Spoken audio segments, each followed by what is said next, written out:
Bagi masyarakat yang ingin melakukan mudik lebaran juga dipersilahkan, juga diperbolehkan.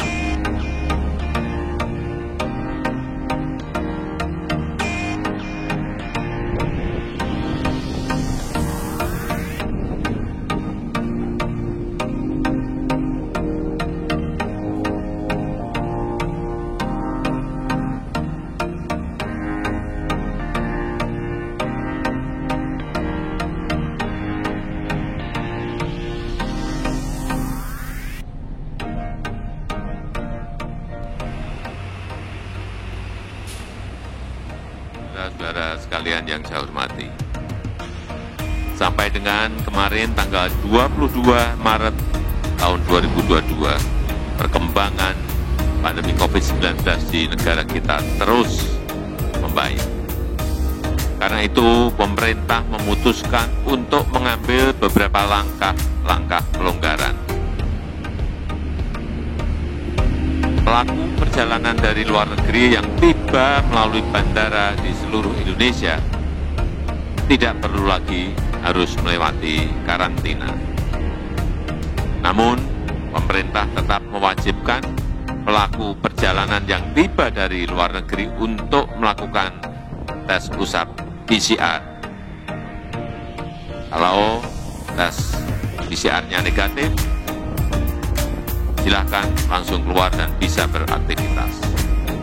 Kalau tes PCR-nya positif, akan ditangani oleh Satgas COVID-19. Situasi pandemi yang membaik juga membawa optimisme menjelang datangnya bulan suci Ramadan. Tahun ini umat muslim dapat kembali menjalankan ibadah sholat tarawih berjamaah di masjid dengan tetap menerapkan protokol kesehatan.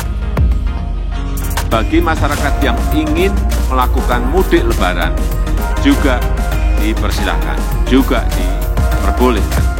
Dengan syarat sudah mendapatkan 2 kali vaksin dan 1 kali booster, serta tetap menerapkan protokol kesehatan yang ketat. Namun, untuk pejabat dan pegawai pemerintah, kita masih melarang untuk melakukan buka puasa bersama dan juga open house. Semoga tren yang semakin membaik ini dapat kita pertahankan. Saya minta kita semuanya tetap menjalankan protokol kesehatan, disiplin menggunakan masker, rajin mencuci tangan, dan menjaga jarak. Terima kasih. Wassalamualaikum warahmatullahi wabarakatuh.